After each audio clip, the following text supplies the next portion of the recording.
Welcome, and thanks for joining me for a special conversation which I hope will challenge traditional thinking around mentorship and development. I'm joined by Alfie Mullen and Harry Duncanson, both chartered financial planners at Emery Little Wealth Management. Harry joined the team just about 8 months ago, and Alfie has climbed the ranks over the last 15 years and is now Director of Financial Planning and heads up our financial planning team.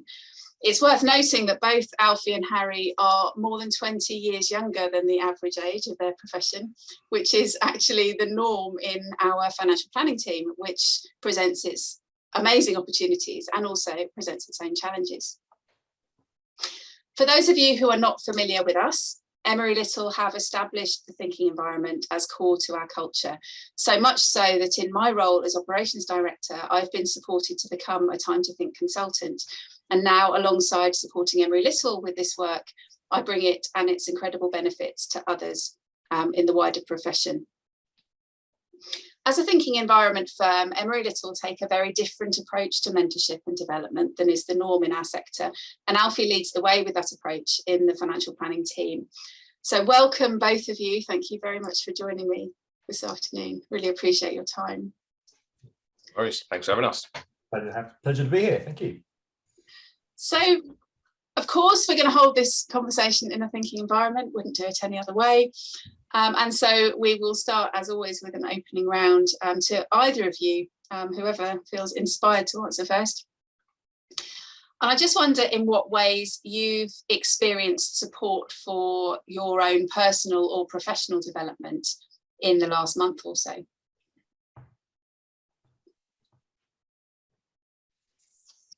I mean, I can start. I received support. So I am lucky enough to work with a professional coach who has provided me with a number of years now of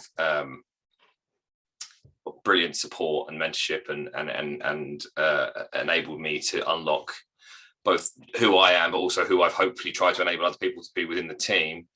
And I think what's happened more recently, certainly in the last month, in particular to your question, is sort of like the dynamics changed a bit. It's kind of like it's sort of cutting out the niceties, and it's like there's more mirrors being held back up for me to, like, you know, this is just what you said, Alfie. Is this what you mean, or who you want to be, or how you're trying to come across? You're like, oh, and it's sort of like, I'd say maybe being a bit more brutal, but yeah, certainly sort of ramping up. And it seems I've noticed it's like all the sort of dynamics changing. I think that's maybe like the journey you go on. It's sort of, you have to take some time to build the trust, build understanding, but not that it took long for us. But yeah, more recently, certainly realized that I'm like, oh, this is hard. Like, this isn't just like a nice thing where I gauge things and learn from it. It's like, actually I come away and I'm a little bit like, sort of like deep breaths, a bit sniffly, and like, oh, can I actually do this? Do I even want to do this? But like knowing that his best interest, my best interests are at his heart, and like that, yeah, he's not there to, you know, to be pals and to have a lovely chat. We're there to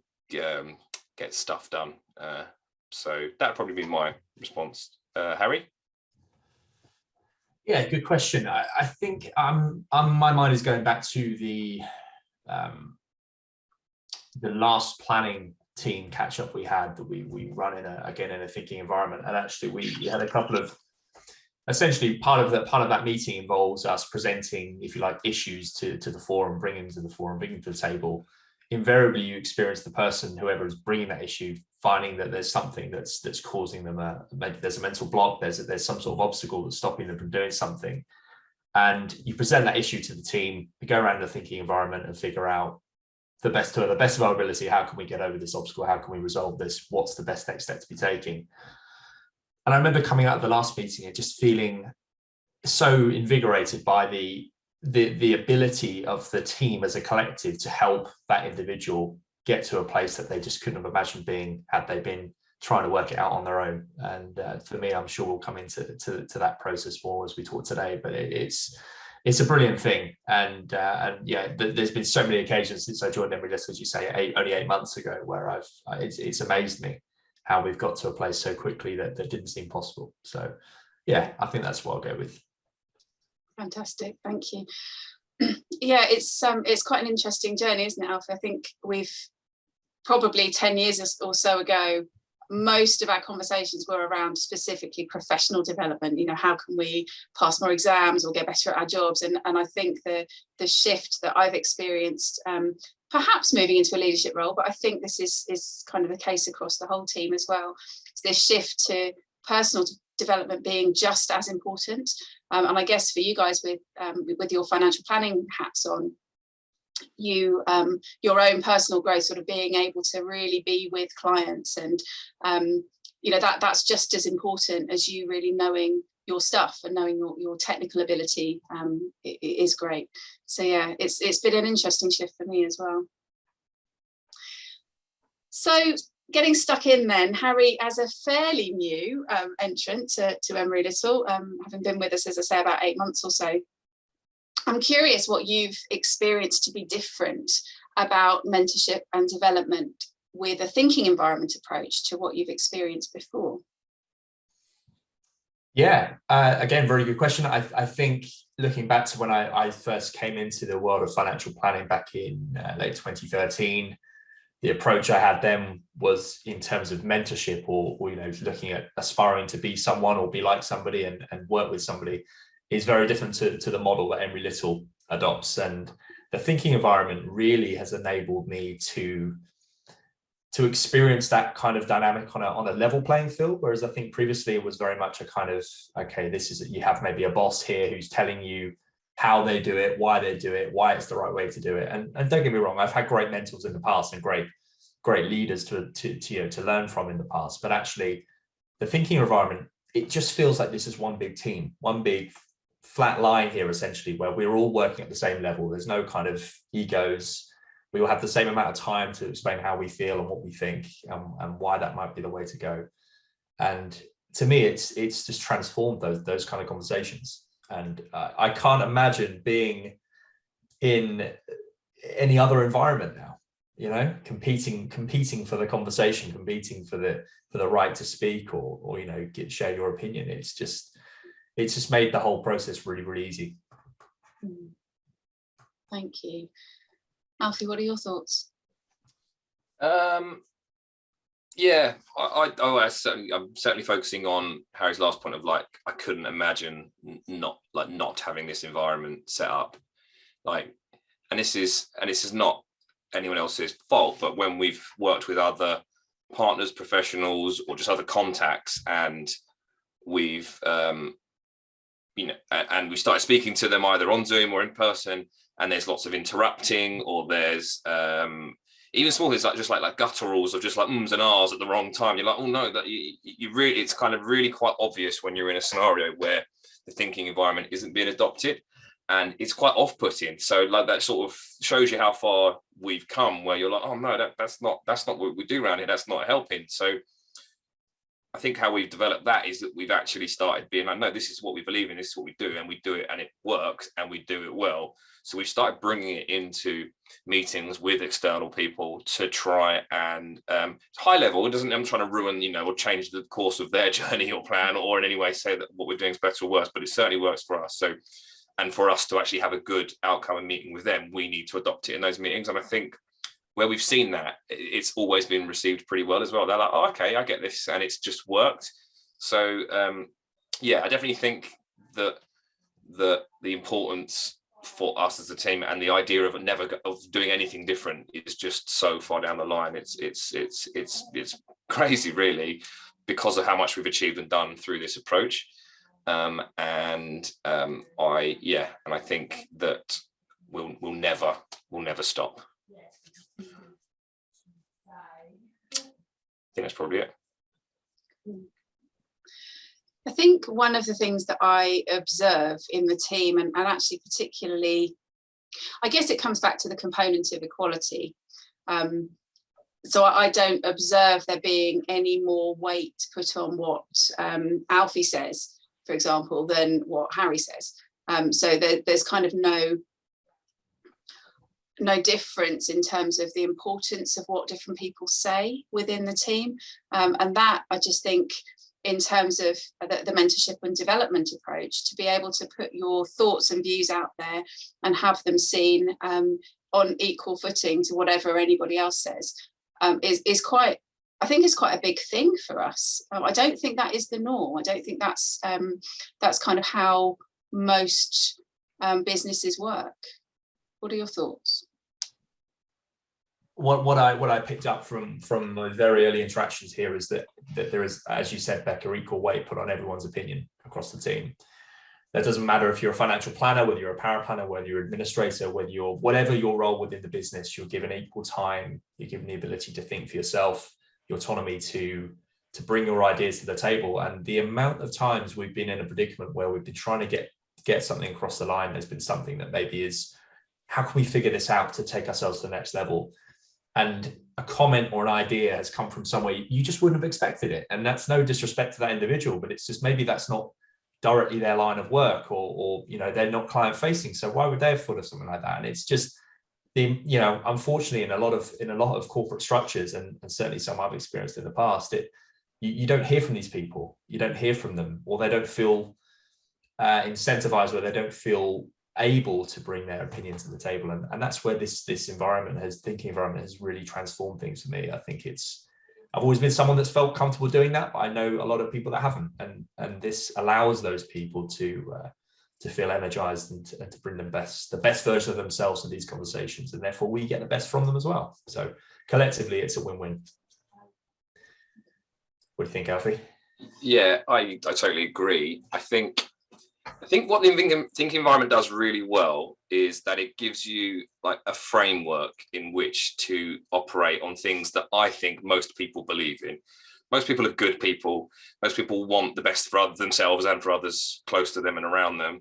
And most people believe in the collective of two heads are better than one. More of us working on a project is going to help us get the best ideas and everything into it. And I think, but what's hard is to not let either the most experienced or the person with the biggest ego or the person who thinks they've got the best idea to talk the most, can be guilty of that, or to not think and to actually not spend the rest of the time everyone else is speaking, not listening to them, just waiting for you to just put your own idea because you think it's the best. So a lot of work that goes into being able to achieve the thinking environment, trust and as an absolutely essential one, but a lot of the other components of it as well.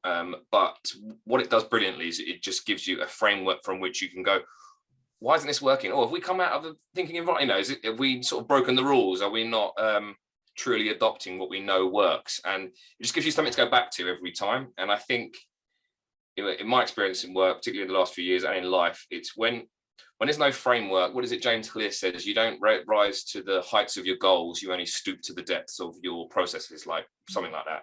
And that's this is exactly it. Thinking environment gives you a process which you can test, try, repeat, learn, iterate, or make work for you. But it always gives you that baseline to actually come back to, so that you don't get shit wrong. You don't start to deviate from what you're trying to achieve, and you have a trusted framework from which to operate within. And sort of further on to what Harry said, I think that's actually a really, really important part of it, and the gateway, if you like, to do some of the great work we've been able to do. It's interesting, isn't it? Often when things are feeling a bit wonky, or we're stuck with something, it does often take somebody taking a step back and going, hang on a minute, what's going on with the components? Often, I don't know, maybe equality's gone a bit, or there's some assumption, we can step back and question what we're assuming that's holding us back, that kind of thing. So yeah, I think you're right with that. I think it the framework that it gives is really powerful. It just kind of gives everybody a bit of a frame of reference, I guess, as to how things should look. Cool. Thank you. So Alfie, in your role as team leader, I'm really curious in what ways you see the thinking environment supporting the development of, what I've already referred to as a fairly young and very ambitious planning team. So how do you see that, the thinking environment supporting you in that?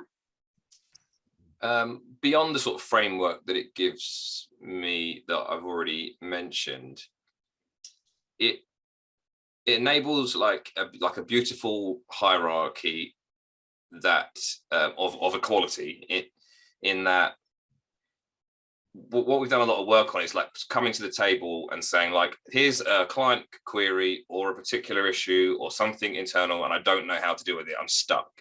I need some help, right? And I think that's great. You know, that happens a lot with inexperienced and probably experienced teams and individuals, but thinking environment then gives the opportunity not for that individual to get the feedback or freshest thoughts or greatest insights from the other 5 people in the team who they really, really trust and know got their business interests at heart, but it enables like each of those other 5 to learn from that experience that one person's had. So I'm not very good with mental arithmetic, despite the profession, but like to sort of, you know, times 5 every single thing that we chuck in, if we're sort of, you know, chucking in things and we're able to 5 or 6 times it up, and how many people learn, and you know, it's just like cauldron suddenly of just like learning. So when we talk about experience, or sometimes our fears around lack of, when you're talking about numbers that we're in the profession, you know, if we take all of the planning team analyticals years of experience, there's a lot of people out there who one individual will have more experience than the 6 of us combined. And but what I think is missing from that is that we are 6 individuals who have not only experienced all of that time separately, but we're experiencing all of this time together within a thinking environment. And the amount that you can scale up from that, I think, has been quite remarkable, because and we sort of therefore regularly sort of refer to, Joe and I do, the sort of planning team having, you know, an experience of everyone's kind of time together, and actually that's way more than just like, oh, he's, you know, been only in the job 1 year or whatever. That's kind of irrelevant. It's actually where they're bolting onto everything else we're all learning all the time, always together. And yeah, I think what would have happened without that sort of thinking environment is that if, say, Harry comes with an issue, I don't know what to do about X, I'd have said, well, I'll do this, or, you know, well, I've seen this before, and it just becomes kind of very much directed from me. And I don't know what I'm doing, and I'm, you know, I'm learning on the go and making things up as I can see them from what I, you know, feel is best. And I think it removes that. It enables us to get to the best answer. And it's really, really remarkable sometimes how it'll be a query or an issue, and it will go through all 5 of the initial first people in the team, and we're just like, I can't work this out. We're never going to get this right. But you just trust the process. And the amount of times that 6th person just goes, oh yeah, I've got it, and just lays out how we move forward or what it is, and everyone goes, oh, brilliant. Like, so yeah, trusting in the process, I think, is the sort of final part of it that's really helped us to grow, you know, a team full of young and exciting people. Harry? Yeah, I totally agree with that, Alfie. And it sort of just casts my mind back to nearly 5 years ago today, when I actually took my first ever solo client meeting as a financial planner at a previous firm. And if I was in a position where I was coming across an issue like that, it very much was a case of asking for help and somebody, you know, imparting wisdom as to what the right things to do, and I would go and do the right thing. The reality is you don't really learn a great deal from that. I've found that the thinking environment actually empowers you to think for yourself. So yes, you are getting the opinion and the wisdom of other people in the room, but actually that's very much in a way of kind of helping you unlock your own thoughts, rather than a kind of, this is what I would do because it's the right thing to do, because actually that might not be the right thing to do. So it's just, like Alfie said, provided a framework to enable really, really high quality thinking. And certainly in the planning team, I look forward to the planning meetings, team meetings, so much, because that we always come out with something. There's always something. You come away with a sense of achievement, because it's a seemingly insurmountable issue that was causing stress and anxiety is removed. And you know, the way we do it in a thinking environment, I think if we used any other method, I really don't think we could get to the places we get to.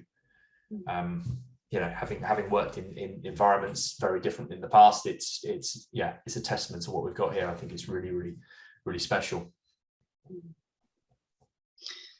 Yeah, it's interesting. I often hear, so I talk a lot, I guess, when I'm teaching thinking environment, about the difference between giving advice and offering information. And I see that playing out in the planning team quite a lot. Like, you don't really give each other advice. And which is funny, given that you're all basically financial advisors, but you don't. That's not what you're offering, and I'm guessing there's a lot of that goes on with clients as well. It's not so much, I really think you should. It's actually, this is what I know, this is the information that I've got, this is the experience that I've got that might be relevant to what you're dealing with at the moment. And now what do you think? And that, as you've just said, Harry, it just keeps everybody thinking well for themselves, as well as collectively. And yeah, the amount that you can all then learn from each other in hearing each other's experiences, you're hearing each other's stories all of the time. The story of that client and how it went, and the story of this client and this situation and how it went. There's a huge amount that can be learned from all of that. Definitely. Yeah, there's loads of evidence out there about how people don't like to receive advice. Yeah. And so this is a great way to resolve that, a gateway to something different that enables you to share what you do know. And it absolutely, as you say, works with clients as well, because people don't like to be told what to do, they like to be given information to then make a decision for themselves. And yeah, it's a beautiful way to do that. Do you notice that, Harry? Is that something that that you kind of notice within the team? Definitely. I think the thinking environment helps to create space to think for yourself and gives you the freedom to. I think the knowledge of knowing that your turn will arrive and you will have the time, you won't be interrupted, and that there's a formation of trust within the team, I think just promotes that way of thinking. And yeah, I've definitely experienced it. I think the first time I experienced the thinking environment live, having read Time to Think, I immediately felt the benefit of it. It was unlike anything I'd experienced before. And yeah, I like I said earlier, I couldn't imagine going away from it now. So is there anything else, Harry, coming to you, because I guess you've got much more experience of the world outside Emerald, certainly in the recent past, than Alfie or myself. Is there anything else that you see in the team here that's different from what you've experienced elsewhere? Yeah, without a doubt. Again, without meaning to be too derogatory about previous experiences, the team collective here is far greater. The emphasis on teamwork and collective achievement is far greater than what I've experienced in the past. The intra-team support, in terms of whether that be personal or professional, is of a different level here. The focus on the trust within the team as well. I think we've done some pretty, I think Alfie would agree with me, some unique exercises within the team where you kind of, I've mentioned it to friends before, and they sort of think, really, are you doing that with your team at work? And yeah, on the surface, it maybe sounds a little bit obscure, a little bit random, but actually the objective is very much to do what we've achieved and get that trust, that sort of underpin with throughout the team that we've worked so hard to get. And yeah, the results speak for themselves. I think as a team we work very closely together. We've got real trust in the team, and as Alfie alluded to earlier, the amount of times we come across incidents or obstacles that we feel are really going to be quite tricky to overcome, and a few rounds later, here we are, we've come through it, and we've figured it out. And it's it's great, it's empowering, it's really energizing actually as well. I invariably come out of those sort of conversations and interactions and just think, oh, wish we had another hour to do a bit more of it, so yeah. Alfie, what are your thoughts? Yeah, I definitely agree with that. Sometimes you're like, how's 2 hours gone by so quick? We just want to spend all of our time in the thinking environment as a planning team because we get so much cool stuff done. But that's not the only component of the day job. So yeah, I think we mentioned already, you picked up on it, but establishing trust within the team was something that I, with respect, saw to be quite dysfunctional in previous teams within Emery Little that I'd been involved in. And has been the biggest gateway to change how we all are, certainly as a planning team going forwards. Now, I think one of the things that we got really right with Harry joining particularly was not treating it like it was the old planning team of the five of us plus Harry. We treated it as a new planning team. It's a whole new, brand new team. It's not, and what that forced us to do, forced me to make happen, was that we went back to the real basics of, right, well, what does trust mean to us? Trust means being able to be vulnerable to all of the bad things about you, all of the things you don't, that you struggle with, and bringing them to the table. And we did some tricky exercises where Harry must have thought, what is going on here, where we're asking, you know, you know, I think one of the questions was, what is so vulnerable for you to share that it actually like makes you want to cry, or is kind of just so uncomfortable? And again, there were some of the stories that were shared there, but it's just kind of brought us all to a level of, oh, okay, we're all human, we're all smart, we all, you know, want good, we all want to do better, but actually we've all got flaws, and that's okay. Let's together share those, and then know that we're on the same side, know that no one's hiding anything, no one's playing a game, we're all our true selves, and we're gonna be in this together for the long term. And then that has then moved us on to be able to have healthy conflict in the right way, to sort of say, look, I don't mean I wasn't good enough, Harry, sorry mate, picking on you just because you're here, or you could have done this better. Likewise, what could I have done better, because I felt a bit off it there. And then, you know, we always say a better me plus a better you equals a better us. So it's enabled us to have more framework around our conflict and our feedback, which is, I think, the gateway for us to continue to build on the ladder of continuing to get better. But without that trust and baseline, we wouldn't have been able to have given each other feedback, because you would have felt it was like a personal attack, or someone was, you know, was putting their sort of issue, ego, or thoughts in the way. So, yeah. But again, the thinking environment has been the platform and the framework in which we've been able to adopt this. And as Harry will know, we from the get-go, it's been thinking environment all the way. No other behavior within a meeting is tolerated or acceptable. Not luckily, no one would even dare, because of how good it is. So it just works. It's interesting, isn't it? Because that I've done quite a lot of thinking, as you both know, about the thinking environment, and how it really gives us a way of creating psychological safety. You know, knowing that you're going to get your turn, knowing that you're going to be able to speak uninterrupted, knowing that actually people aren't allowed to directly kind of comment on or criticize in any way you're thinking, I think it is huge. And I guess where I see that in mentorship and in development and in the team, it would perhaps be a more traditional way of thinking, to see somebody bringing their weakness to the table as, oh, okay, that's something you're weak in. Okay, I need to help you with that. Whereas what I'm hearing you talk about is, I'm going to bring this vulnerability, this thing that I feel like I've not done very well to the table. And I'm not asking for your help, but I am asking for your input. And nobody thinks any less of you for doing that. In fact, they think more of you for doing that. And that's kind of what I see, or what I'm hearing you saying about what goes on within your team. Absolutely. Cool.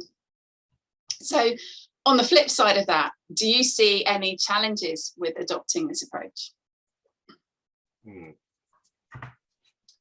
Challenges.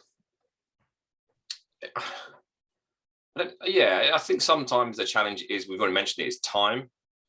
You know, sometimes it's like a pretty small thing that you want to unpick or uncover or discuss, and it's just like, it's finding the balance of just like, particularly from my perspective, I'm like, well, I've got some information that everybody needs in order to like be able to fill in things better this week, or like stuff that's taken away, and it's kind of, yeah, I find it challenging to deliver that in a way of, this information you will need, things you need to do, and I haven't really got time to get everyone's opinion on it.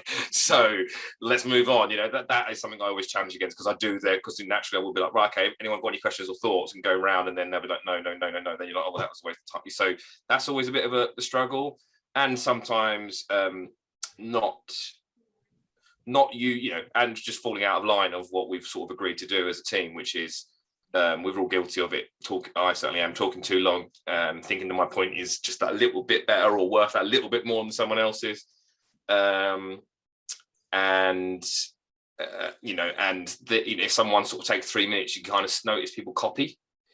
So, you know, it'll be like 3 minutes, you know, 3.5 minutes, and then it sort of gets longer, and it's like, no, we can be more succinct with this. And yeah, I'm as guilty as that as anyone. But yeah, managing the time of it all, I think, is a tricky thing. And certainly where we've got 6 of us in the team now, we sort of do okay, but I'm certainly very conscious and aware and a bit scared of having more people into that, because I think we'd need to be even better and sharper and quicker with our thinking. And I think that's going to take a long time for us to get there. That's the journey. So yeah, the management of time, I would say, is something that is a real challenge. Albeit it of course saves a lot of time in lots of ways as well, where there's certain things coming up. But yeah, I don't know, Harry, what do you think? Yeah, I think time management is definitely a big one. I think what I experienced early on was actually the buy-in being the big thing, actually making sure that the team understood the reasoning. Why do we use this framework? What's the benefit to us using it? Do you believe in it? Do you understand that it works? Can you see the evidence here that it works? And actually, once you get over that hurdle, any kind of resistance, which I must admit I've never really felt here from anybody, but any resistance that would have been there, you overcome that. And Becca, I think some of the workshops that you hosted actually within the team earlier in the late 2021 and early this year really helped to bring everybody up to speed with actually, okay, you might wonder why we're going around the entire group again, and people might not have any ideas this time, but actually this is why we do it. This is why it benefits, and this is where we're trying to get to. So I think buy-in and really understanding why we do it is very important, and that takes time. Of course it does. I mean, it's a big shift from being in a busy boardroom environment where you've got voices, the louder voices getting heard, and maybe there's bigger opinions, big egos, to move away from that and say, actually, if you want to be part of this team, this is how we're going to operate it. This is how we're going to do it. You all need to respect each other's times and opinion. And that's going to be a bit of an upset, I think, for some people. It's very different to how many team environments work.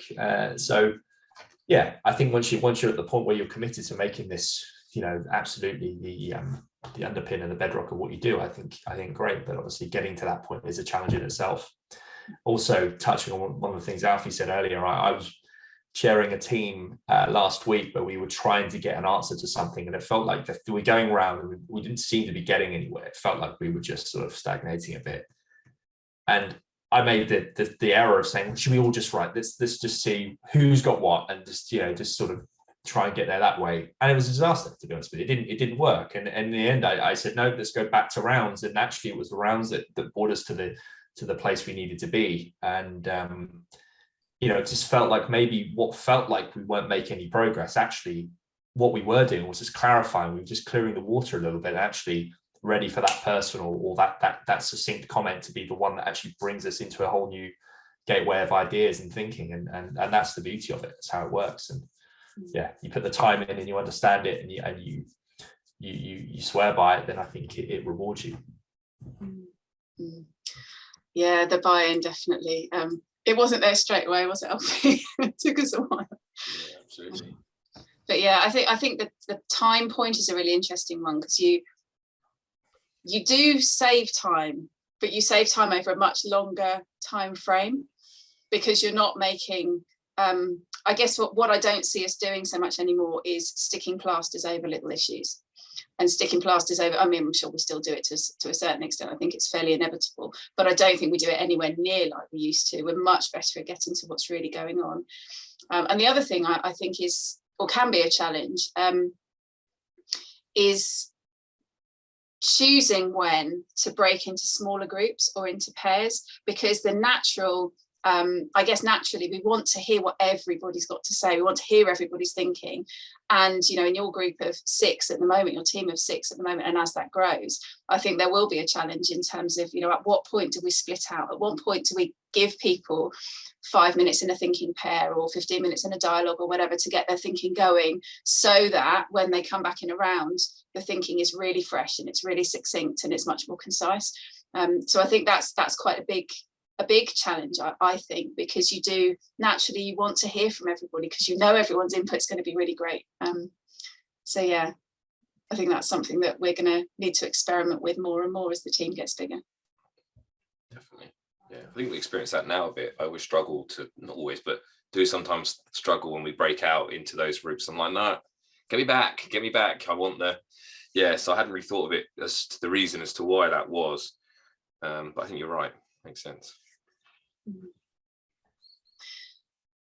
So you've touched upon this a little bit, and I'm just curious if there's anything else that you'd like to say on it. So when, inevitably, one or all of you are going to experience at different times being in a situation with a client, a conversation with a client that gets a bit tricky, or a I don't know, something technically that you've not experienced before and you need a bit of input.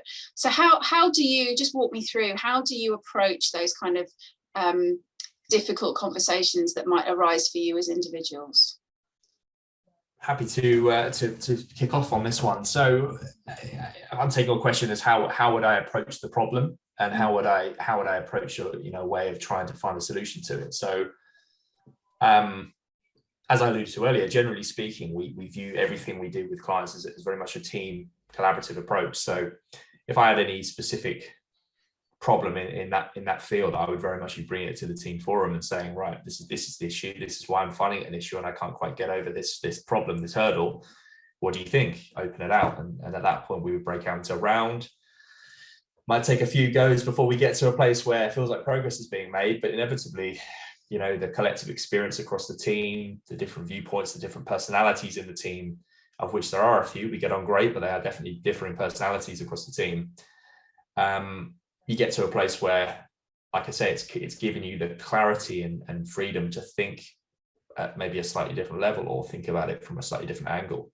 And from my experience, it's been great to be able to do that. I haven't really had that in the past. It's been kind of, fighting your own corner and trying to figure out for yourself. But actually, that's so limiting, because yes, I've got a lot going on up here that I'm sure could have been applied to this situation, but equally so have all the other great people in this team. So hearing from other people and their views and opinions on it is always very valuable. And invariably you get to a place where you kind of think, maybe I wasn't a million miles away in the first place. This has been, I could think on that, but it's just you've opened my eyes to a slightly different way of thinking. And that would be how we tend to tackle it. Alfie, keen to hear if your methods would differ at all. No, I totally think that's how we would handle it within like our team situation. I think sort of going beyond that to like, how would you handle it in the moment with clients? I think we're all pretty good or getting better at like seeking first to understand. So like trying to get, okay, what's going on here for the client or the whoever it may be, like what's had this reaction, what is it that's not right, so seeking first to get to the crux of what the issue really is, so that you can then bring the real issue back. Because I think if you sort of scurry back with this is what they've said and I haven't sought to understand more, you end up doing rounds and wasting time on something that's not actually the real issue. Another thing I've been doing recently with clients, just subtly, but also just trying to talk more in the sense of giving them the opportunity to think. So I'll be like, right, this rattling on about their plan or what I'm thinking. And then I'll be like, so having heard that, what do you think? And again, I've sort of subtly started to try and create the situation within a client meeting so that you can kind of get their thoughts. And the reason I mention that is because asking them what they think or what their thoughts are it's a great way to seek more and to unpick what the issues may be. And then beyond that, I think we've encouraged the team to be, and I think all clients prefer this, to be completely vulnerable and open to, like, I don't know the answer to that, but I'm going to find out, and then I'm going to get back to you within this time frame. And then you do that, and that's never ever an issue compared to sort of trying to cover it up or think that I do know it, and you sort of don't. That's always the most important thing to avoid. But that kind of more interactions with clients directly, I wouldn't add anything to else that Harry said around how we deal with the team, because that's exactly it. And Harry's right. You invariably you're like, oh, okay, I was sort of right with my thinking. I just wasn't brave enough to kind of go with it. Just want someone else who you trust, either second opinion or freshest thoughts to kind of help you build on it. So yeah, I think we're lucky that we're all kind of in 80% land, like 8% know what we're doing and happy with that. We've just got each other for that extra 20%, and that can be a big important slice sometimes. So yeah. Feels like you've really got each other's backs, which is really cool. That's really cool. Definitely. Yeah, and I love that seeking first to understand. Like, my experience of all of you as individuals actually in the planning team is your listening skills are really good, and that's that's got to be good for clients, to really understand their situations. But I think the fact that you're practicing that with each other all the time can only serve your clients as well. You're kind of in that mode of listening all the time, It's not kind of one thing for the team and another when you're in front of clients. Definitely. So just as we sort of draw to a close now, I'm just curious if there's anything more that you'd like to add. Is there anything more that either one of you think or feel or want to say? I mean, I do wonder where like the thinking environment can go for us. You know, I've sort of touched on trying to put parts of it in place with clients, but I wonder what, you know, if we weren't to sort of, because that's me sort of bottling it a little bit. I think if I was to be like, right now, this is how we're having this meeting now, or we as a planning team were to start to adopt thinking environments within client meetings or within certain parts of client meetings, you know, I wonder what that could do. You know, like bringing this out to the world. It's kind of quite nice. We've got it as our own little thing now, but like bringing it out to the world through clients would be quite an interesting thing for us to think on or explore in the future, as well as like, you know, helping other people, other businesses to be able to adopt it in a way. Because I remember the first time you brought it to me or us, Becca, and I guess this would help anyone else who would be listening, like for sure I was just like, oh come on, it's not another thing that, without being rude, that you're interested in and I can't really be bothered to, like, I'm busy, you know, I'm just like, I'm busy, what is it, you know? So, and I think that reaction is kind of possibly how some people would react or feel about something, particularly when you were brave enough to bring it through all of that. Whereas if someone's new to join Emery Little, like you're either in or you're out on thinking the environment side of things, so it's kind of easier. But like Harry, it was non-negotiable for you to buy into it, whereas it was sort of for me at the time, because I was like, so yeah, it would be cool to try and work out a way, which I know you're doing a lot of this work already, Becca, through this conversation as well, but of to like how to break down that initial barrier, because yeah, otherwise it just becomes another thing on a pile of many things that people have got to do. But it's just not that hard to actually adopt at a high level, and then to sort of start to master it and become expert. I think like we're on the journey to doing, yes, it is more work and more input, but I don't think you need to do all that before you start. You know, there are some real basics that you could just put out there that I think would have a fundamental difference in not only the business but in people's lives. And that goes to being at home as well. Sometimes when my wife and I are arguing or disputing whether or not I'm right or wrong about something, it sometimes like, hang on a second, like let's just stop interrupting each other, like what do you think? And then yeah, suddenly you get to a whole different place at the end of dinner and work out that I was right after all. So Harry, mate, what do you think? Yeah, you've kind of touched on what I was going to mention. Really, was actually the transferable element of the thinking environment that you can apply to your own lives as well. You know, not only has it been fantastic in a professional environment, but certainly from my perspective, you know, it's made me realize how my attention was being taken when people were talking. I wasn't necessarily paying them full attention. I might have been sort of nodding or humming or murmuring, whatever it was, but actually that wasn't my full attention. And I was missing things. I was, you know, missing crucial bits of information, or I was, you know, coming across possibly a little bit rude if you're not paying that person the full attention and looking at them when they're talking to you. So yeah, I definitely tried to apply it to my life in general, and I felt a difference as well. You know, I've also felt the difference the other way. If somebody's interrupting me, it feels, you know, almost quite offensive. Now, if somebody interrupts me, you know, a year ago, I probably wouldn't have felt that way. So no, I think the only thing to add would be Emery Little, and without, you know, trying to embarrass you, Becca, you know, we've been very fortunate that you've been so strong with bringing this through and actually dedicating so much time and energy to making us realize what a great system and process this is. And actually, you know, we've had a huge benefit having you, you know, sort of being the leader and the trailblazer, if you like, on that one. And yeah, I don't think you can underestimate the work that's gone into that. I certainly don't. Alfie certainly doesn't, I'm sure. So yeah, we're very fortunate. But, you know, anyone that's looking to adopt this and bring it in, I think, you know, put the time in and like Alfie said, start implementing some of the simple first steps and build from that. And you know, the benefits, I think, will just, you know, it's exponential, really. So yeah. Sorry for embarrassing you with the compliments at the end there. That's it. I know you love it.